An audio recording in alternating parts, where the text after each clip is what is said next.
बिस्मिल्लाहिर्रहमानिर्रहीम अस्सलाम वालेकुम। मैं हाफिज़ मोहम्मद काशिफ और आप देख रहे हैं मेरे channel technical information portal. Friends, FBR ये प्लान कर रहा है कि जो डीसी रेट हैं और एफबीआर की जो वैल्यूएशन है, डीसी रेट्स कम नहीं होने चाहिए। कम से कम एफबीआर की वैल्यूएशन के 85% तक होने चाहिए, इससे ज़्यादा कम नहीं होने चाहिए।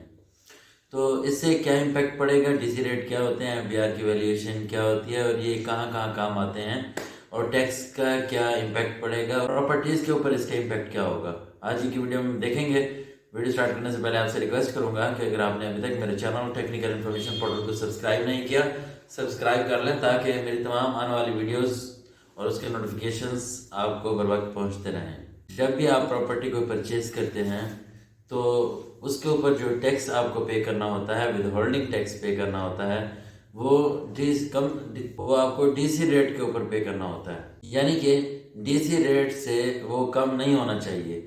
अगर आपकी प्रॉपर्टी 1 करोड़ की है और डीसी रेट जो है 1 करोड़ 10 लाख है डीसी रेट की वैल्यू, तो आपको टैक्स 1 करोड़ 10 लाख के ऊपर पे करना होगा, 1 करोड़ के ऊपर पे नहीं करना होगा। अगर आपकी प्रॉपर्टी 1 करोड़ 20 लाख की है, आपकी जो डीसी वैल्यू है 1 करोड़ 10 लाख है, तो आपको 1 करोड़ 20 लाख के ऊपर टैक्स पे करना होगा। लेकिन यूजुअली ऐसा होता है कि डीसी रेट, क्योंकि मिनिमम क्राइटेरिया है, इससे कम नहीं जा सकते, तो डीसी रेट के ऊपर ही टैक्सेस काट कर उसी के ऊपर फाइनलाइज कर दिया जाता है। तो एफबीआर की वैल्यूएशन है वो कब और कहाँ काम आती है, आप टैक्स रिटर्न फाइल करते हुए देखते हैं कि सेक्शन 7E को रीड किया होगा। इसके ऊपर मैंने 10 से 15 वीडियोस बनाई हुई हैं, हर चीज़ को मैंने क्लैरिफाई किया है।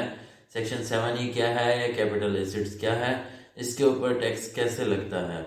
तो जो सेक्शन 7E का जो टैक्स है, कैपिटल एसेट्स के ऊपर जो टैक्स लगता है, वो कैलकुलेट होता है एफबीआर के वैल्यूएशन के ऊपर, या मार्केट की जो वैल्यू है वो एफबीआर की वैल्यू ली जाती है और दूसरी तरफ कॉस्ट वैल्यू देखी जाती है। इन दोनों में से जो हायर होती है उसके ऊपर ये टैक्स इम्पोज होता है। ये रेट थोड़े से ज़्यादा होते हैं, तो एफबीआर ने ये कहा है कि डीसी रेट्स जो हैं वो कम नहीं होने चाहिए, कम से कम 85% ऑफ एफबीआर वैल्यू के बराबर होने चाहिए, इससे कम नहीं होने चाहिए।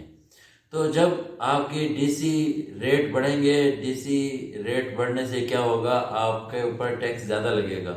जब टैक्स ज़्यादा लगेगा, जब आप प्रॉपर्टी परचेज या सेल कर रहे होंगे, तब क्या होगा, प्रॉपर्टी की वैल्यू भी बढ़ेगी, प्रॉपर्टी इस तरह महंगी होंगी। तो ये इम्पैक्ट आया है एफबीआर जो प्लान कर रहा है, क्योंकि हमारे इकोनॉमिकली हालात आपके सामने हैं। मुल्क के रोज़ बरोज़ महंगाई बढ़ती है, पेट्रोल बढ़ता है, डॉलर का रेट चेंज होता है।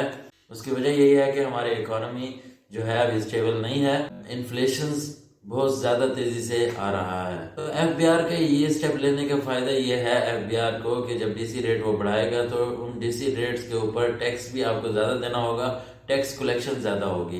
टैक्स कलेक्शन को बढ़ाने के लिए ये इम्पेक्ट किया है, ये प्लान कर रहा है एफबीआर के डीसी रेट्स की वैल्यू बढ़ाई जाए, तो इससे जो प्रॉपर्टीज़ के रेट्स हैं वो भी बढ़ेंगे। उम्मीद करता हूँ आपको ये मेरी वीडियो पसंद आई होगी। अगर पसंद आई हो तो मेरे चैनल टेक्निकल इन्फॉर्मेशन पोर्टल को सब्सक्राइब जरूर कीजिएगा।